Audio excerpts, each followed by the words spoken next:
Coming to you live from the Business RadioX studio, it's Franchise Marketing Radio. Elevate your franchise with Franchise Now. We tell your brand's story on our radio podcast and boost it with powerful content marketing strategies. From blogs and videos to infographics and more, we enhance your brand's SEO and online visibility. Let Franchise Now help your franchise stand out in a crowded market. Visit us today and learn more to start your journey for greater visibility and success. And now, here's your host. Hello, everybody. Welcome back to Franchise Marketing Radio. We're the podcast where we delve into the dynamic world of franchising, bringing you insights directly from the industry's most innovative leaders. And today is no exception. And I want to welcome back Bill McPherson. He's the Vice President of Franchise Development for both PostNet and AlphaGraphics. And we're going to break that down a little bit and talk a little bit about marketing and technology today and where things might be going. So again, Bill brings 30 years of experience from the franchise industry or plus. Don't want to date him or I, but we have some time underneath us. And so we're going to have a nice conversation, but we want to talk about just kind of where things are headed into the future. So I want to welcome Bill back to the show. Welcome back, Bill. It's good to have you. Rob, it's great to be back. And you just reminded me before this that we're about an hour apart from each other here in Denver. So I appreciate it. Yeah, it's a great place to be. I think both of us have a little wisdom there. I think we found the right place to hang out here in the U.S.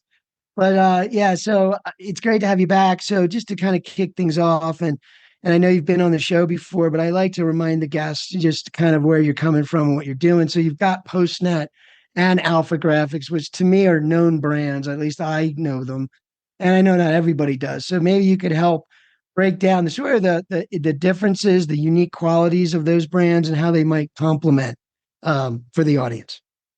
Yeah, I appreciate it. So we've been around 52 and 32 years, respectively. As you mentioned, AlphaGraphics and PostNet. So very long 10 years of success as brands. I think a few things that make the brands unique and complementary is our leadership team that drives innovation, thought leadership, not only within marketing, print, and pack and ship, but I'd say all of franchising is pretty powerful. Our qualification process for vetting new franchise owners is another distinct quality. We're very selective on who we award franchises to. And so therefore, we feel we have the best entrepreneurs in the industry.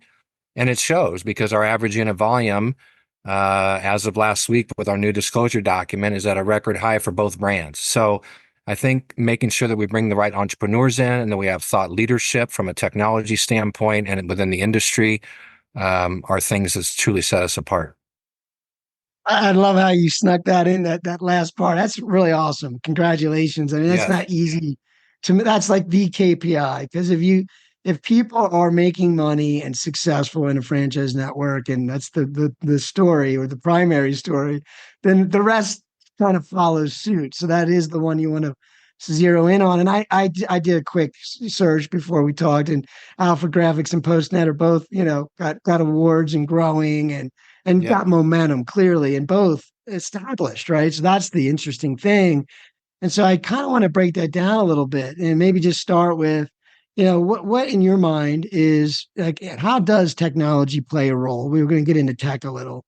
You could start with one brand or the other if you want, but where in your mind, obviously you guys have this success, this track record. Yeah. How do you protect that? And how does innovation play a role and tech play a role in doing that? Well, I mean, a few things come to mind. We've got amazing marketing and training departments led by Stephanie Johnson in marketing and Clayton Udi in training. And the team is always at the forefront of new strategies, leveraging technology, driving key metrics and performance for our franchise owners, and then making sure that we have the training tools and curriculum to make sure that our franchisees are properly trained in core competencies. So I'll give you a recent example on the AlphaGraphics side. We're just rolling out what we call AG Enterprise, and we rolled it out a few months ago at the International Franchise Association.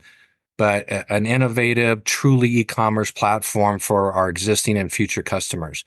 So that's an example that comes to mind on how we're kind of helping our franchisees and being at the forefront of technology solutions to help them drive their business. Yeah. Tell me a little bit. That sounds very intriguing. So AG Enterprise, you Yep. said, and dive into that. Like, what is the experience like if I'm a customer? Like, what is it doing for me?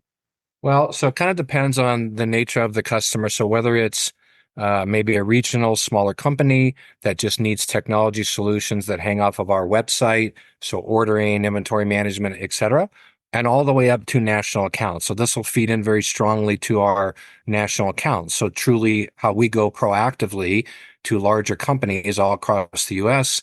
We land those national accounts and then provide the technology, the ordering, the pricing, et cetera, to be able to feed our franchisees to take advantage of those national accounts. Yes, exactly. Yeah. Right. As you get bigger, that becomes a greater need, right? Yeah. You have a greater ability to make an impact, and everybody has to work kind of together as a team. It's more than just localized, right? It's a Yes. network. Yes. Yeah, very interesting. So, like, you guys do a lot of traditional marketing stuff, right? Print stuff and just cool stuff that just touch and feel stuff, but also a lot of digital stuff, of course, all that. But tell me how you merge the two. Like, what's that look like when you have these sort of balancing act of old and the new? Because the old still works real good. In fact, I wonder if some of the direct mail type services might be more impactful here in the coming years, just because I've noticed it dwindle, and now you've got this opportunity where you could probably stand out. So I don't think there's anything slowing down there. But how do you deal with these changes and and balance, I guess, the old and the new? Yeah. In fact, like direct mail is a perfect example, right? So, for many years, maybe everyone thought direct mail was dead. You got something in your mailbox, you just trashed it without even opening it because you knew it was just a flyer or a card or what have you. But it's really, really strong, making a strong impact, comeback in the sense of our ability to target using technology, target customers, whether it's geo, whether it's certain by geography, whether it's by profile. And then with the advances in technology like variable data printing, being able to customize those pieces for that target audience. So it's no longer Rob just getting a, Val pack in the mail. It's Rob getting a very customized piece based on your demographics, what your buying patterns might be, what you're looking for. And so we have that by leveraging technology, kind of the old and the new. Yeah, that's the important thing. Like I love because the mechanism of direct mail is still, I think, very viable, like touching and feeling and I think, but if you can bring the technology in and make it like Netflix, Yeah. I like Yeah. it's sort of like that, anticipating what's good for me. And that, as a marketer, you always knew these ideas were important, but it's like to execute on them was extremely hard until nowadays with guys like you, with your brands. I mean, you can do things that weren't possible 10 years I, ago with I- direct I'll give mail. I'll give you an example.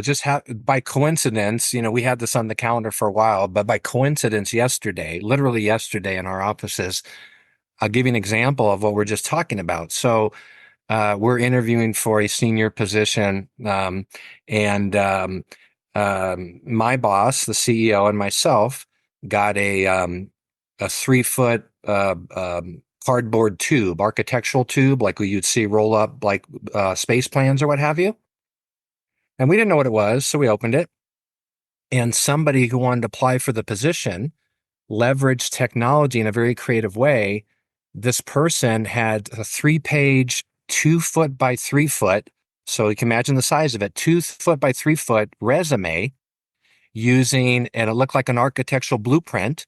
And they had dropped in, probably using AI, pictures of our locations to mirror with her resume. And so it was amazing. It's so creative in the use of technology because we got it and there's no way we're not going to open it, right? We don't know what it is, but it's this little 3 foot tube and it's addressed to us. So we're going to open it.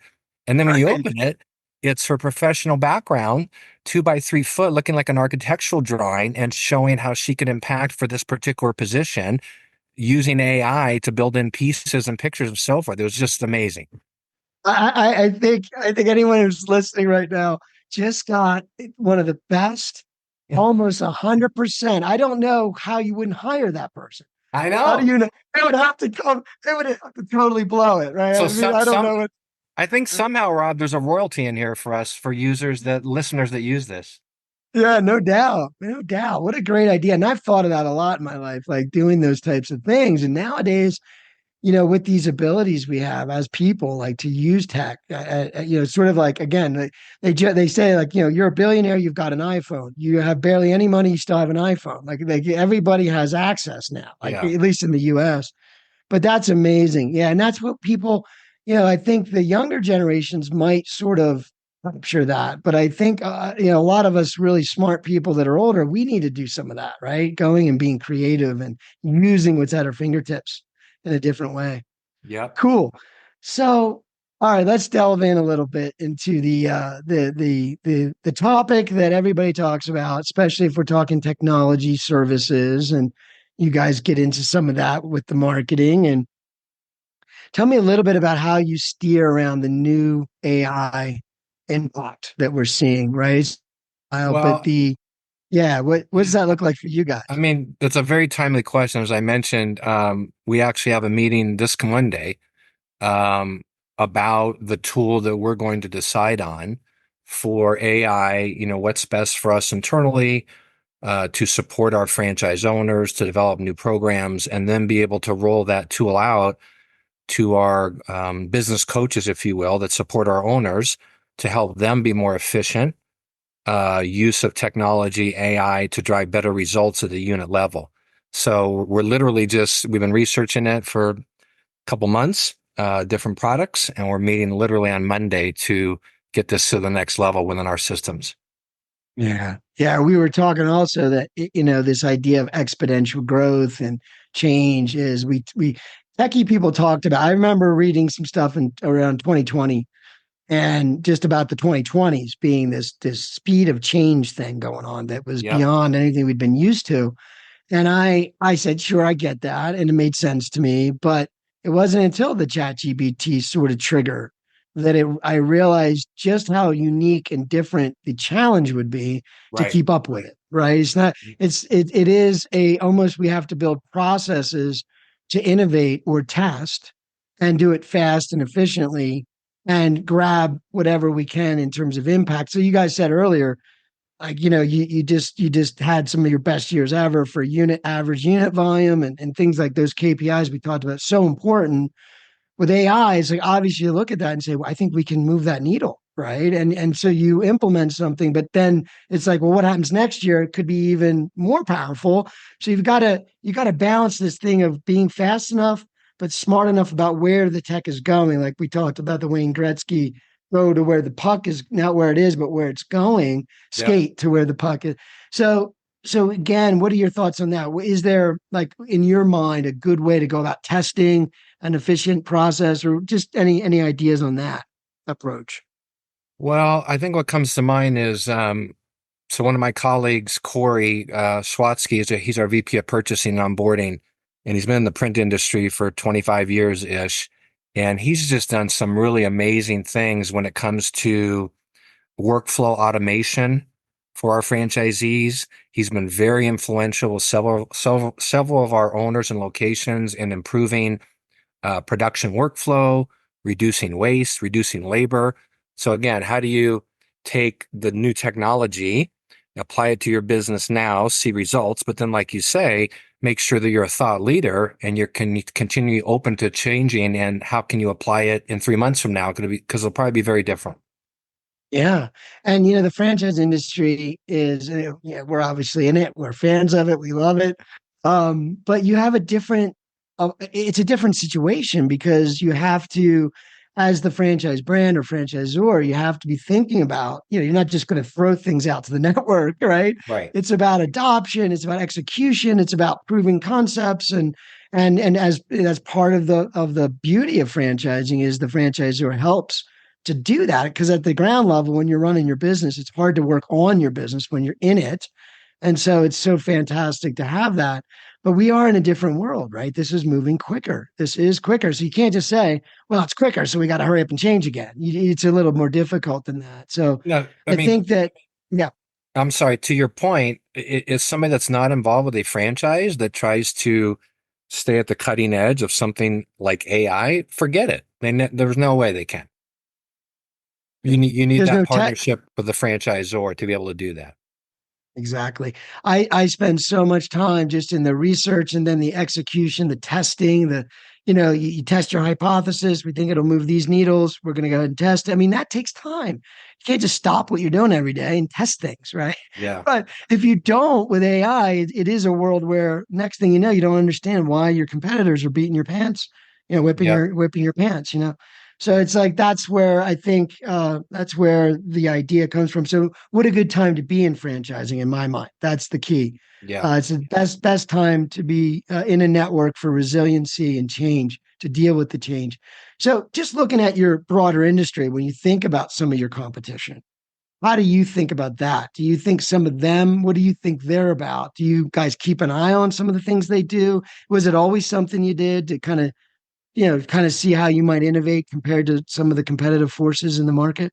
Yeah, we do. We're very close to who we deem as our competitors in the market from a provider standpoint. And it's ironic that over the years we've had people that have worked for our competitors that are now with us. So we do get some inside information, if you will. But I think, like we said, it's changing so rapidly. What we know today, technology, AI is literally changing every month. So I think the important thing is to make sure that the franchisor uh, educates its franchisees, embraces technology, and then, like you said, figures out how to best leverage that to improve. It's all about improving the performance of the franchisees. At least for us, it is. We don't have a single Right. corporate store, so we derive all our revenue from a success of our franchisees. So how do we leverage these new technologies to improve operations and drive system-wide performance? Yeah, that's it, right? That's the Yeah. KPI you talked about earlier, and it's doing well. So that's the key. That's if you get that right, as I said, I think everything else can flow. Yeah. So when you think about recruiting, because I know that you're close to expansion and growth, and if you think about new franchisees and evaluating the fit, interesting because you've always been in this tech world, right? You've Hmm. been having these services for quite a while, and so that is a certain kind of business owner. But how do you now navigate? So you had that before, where it was a tech type of role. You're running a tech business in some ways, and so it's how now do you add this additional sort of change when you recruit? Do you account for it now? Do you start to think we need people that are more resilient, they can adapt to change faster, they want to do that? Do you think that way, or do you feel something has changed, or what are your thoughts on that on Well, recruiting? I mean, let's say, even before, where AI is today, you're right. I think it depends on the business model. So both of our business models have a heavy component of technology, right? So print, marketing, pack solutions. And so we've always kind of looked through the lens that when we bring in new owners, they, as the owner, need to embrace that and the speed at which it's changing, or make sure that they hire a general manager or a graphics designer or somebody that's willing to embrace that change in technology. Because if somebody doesn't embrace it at the unit level, they will get left behind. And so as a franchisor, as a leader for our franchisees, we need to make sure, like I said, that we're proactive and not reactive to changes in technology. So what we're doing with, I mentioned workflow automation, meeting Monday to discuss the best AI tool. We need to be a proactive thought leader in the industry, not be reactive. Yeah. Yeah, no doubt. Do you think there is incremental gains at the ground level of every employee? Like, do you guys think about that? Do you think that so the franchisees have a team, right? Yeah. And how important is it, do you think, at least in the future, to get everybody grounded in AI, meaning using it even in their day to day, just what they're doing? How does that look for you guys? Yeah, I think it will seep into all different parts of operations for both models. And so, for example, our learning and development team, as we speak, is continuing to revise the curriculum on how we train not only new owners but their staff. So the new owner's one thing, but then if they've got a salesperson or somebody in charge of marketing or an inside sales customer service person, how do we train them to leverage technology, AI, et cetera? to get better results, better customer service, et cetera. So yeah, that's happening as we speak with our training and learning development teams. Yeah. Yeah. Now I think everybody's sort of rounding the troops around it, saying, well, what are all the tiers of education we have to think about here? Because it kind of affects all of us. Like we're all going to use it every day eventually in some Yeah. way. We probably do indirectly now if you're using Google or you're using Facebook or anything. But more as an interactive tool with this intelligence, this sort of assistant model where you have something to help you do your job better or faster. So, yeah, it's an interesting idea, and I think there will be gains for companies that can figure out how do we make everybody a little bit more impactful coming from where they from where their world is. Yeah. So just looking forward, if you're giving some advice to somebody, I mean, we talked tech a lot today. What I mean, just in terms of if you're a franchisee or you're thinking about taking that step as a business owner, how important would it be to consider this idea, this relationship that this person has with technology?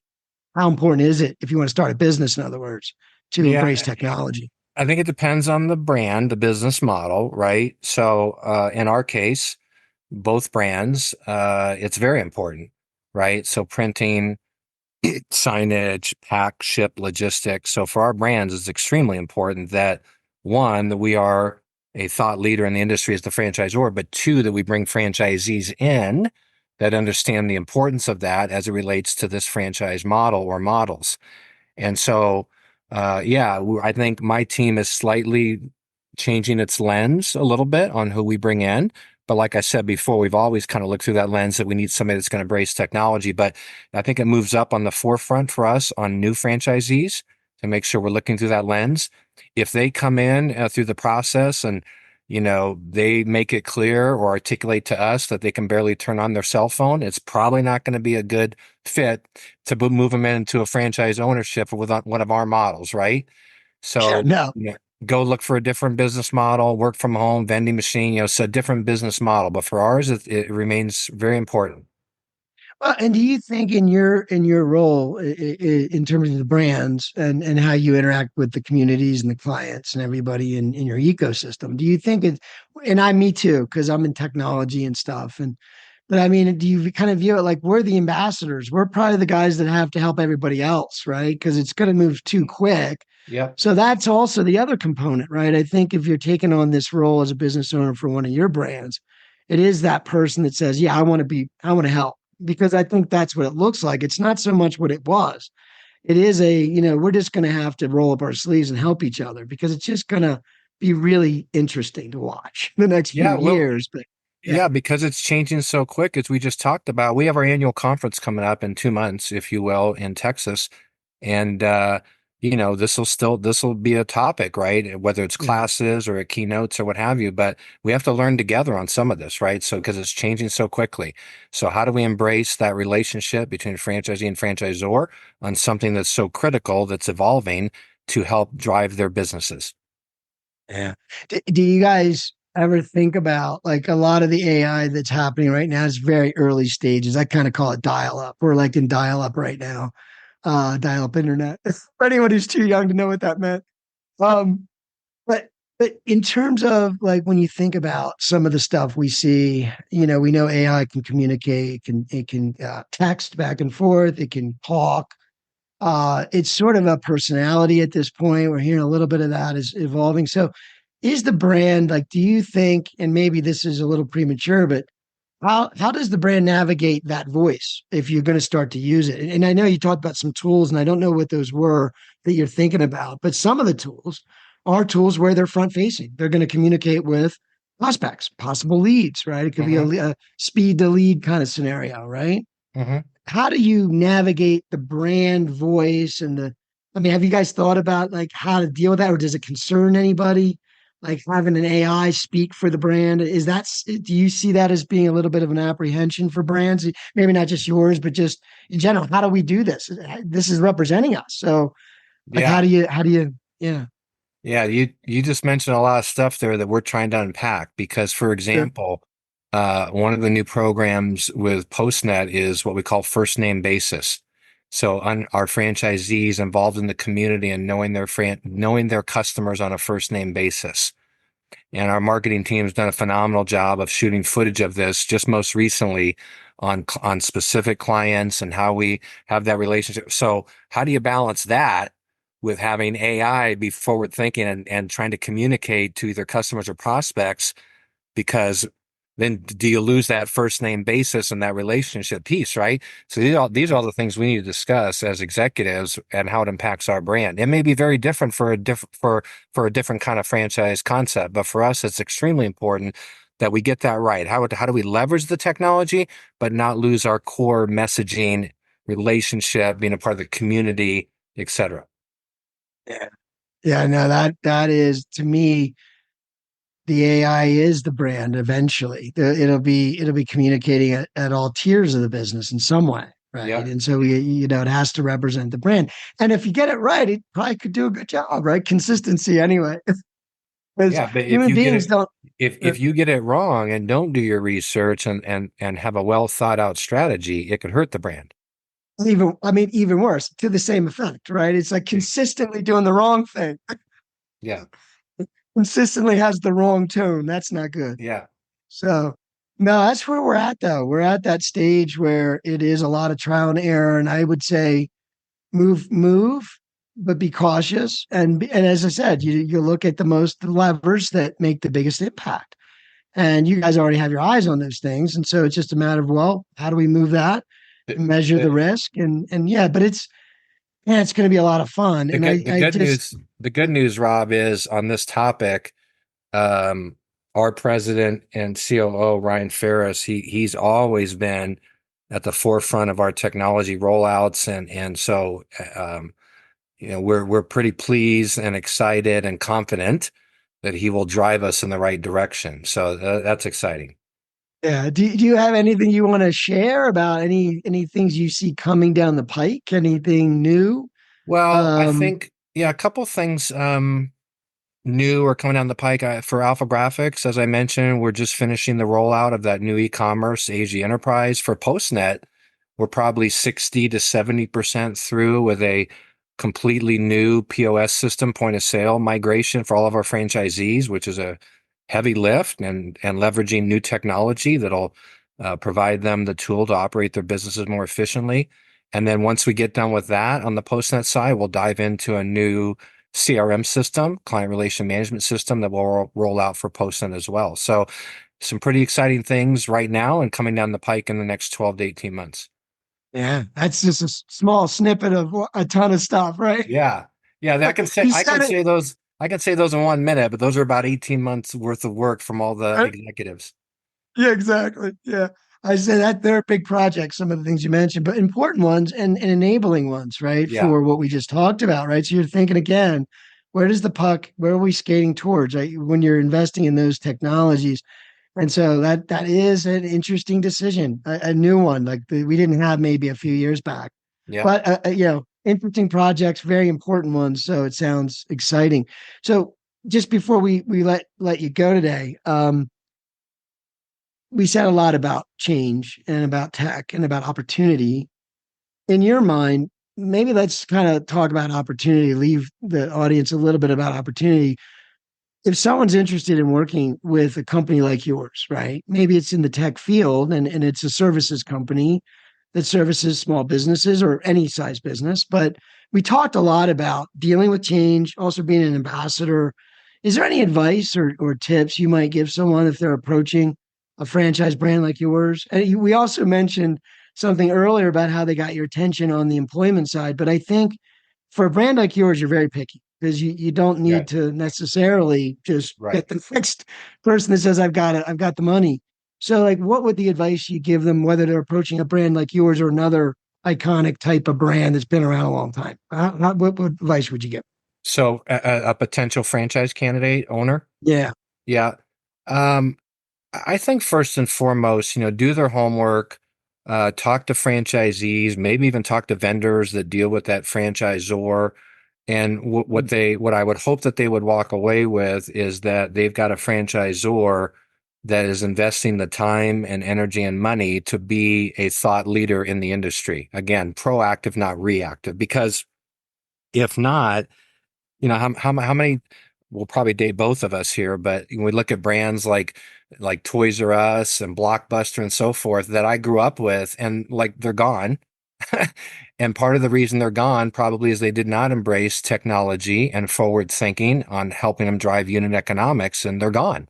And so as a potential franchisee today, making sure that you feel that the leadership team at the franchisor, and probably even some key franchisees within the system, like we have a national leadership council and a franchise advisory council where we have key franchisees that are helping with our strategic direction with our executive team. Talk to them as well. Make sure that they feel that the collaboration is there with the franchisee and the franchisor, that the investment is there by the franchisor to be able to be forward thinking on these technologies to help the franchisees at the unit level. Yeah. Yeah. No, I think it's, like we said, you have to be an innovator. But I guess at the end of the day, the person that's stepping into the shoes of running a business here would have to be someone who's passionate about that, about change and about innovation. And I know I am. But to me, it's natural. It's not like it, but I will say I'm challenged. Like I feel like there is the bigger propensity to chase shiny objects and not focus enough, right? So I think that's maybe for all of us, right? Anyone really that's ambitious is to move quickly but be thoughtful at the same time, which is a new thing. I think it's another level of thoughtfulness, but speed as well. Yeah. So Yeah. yeah, that's what's good about the franchising model too, because I think more now than ever, you need that validation and that verification that there's another set of eyes on these things that are experts at it, right? So you just focus on your day to day and not get so caught up in that, because that is a distraction when you're working on your own. Yeah. Yeah. Yeah. Well, listen, it was great having you. So before I do let you go, I like to direct people. So I guess just going to the sites. So what is the best way, if they are interested and happen to be tuning in, to reach out to you guys? What's the fastest path to do that? Yeah. So we've got two different websites, one for the consumers that are looking for products and services, and then one for entrepreneurship. So alphagráficsfranchise.com or postnetfranchise.com. Beautiful. Beautiful. Well, Bill, it's always a pleasure. We're going to do this again, and I definitely want to keep bringing you back because I know you guys are going to be innovating and it'd be interesting. We'll have all these, and we're gonna take them step by step over the next few years and see how things change. But I think it's going to be fun to watch. That's always a pleasure, and I appreciate you having me, man. You got it. All right, we'll talk soon. Thank you. Bye-bye.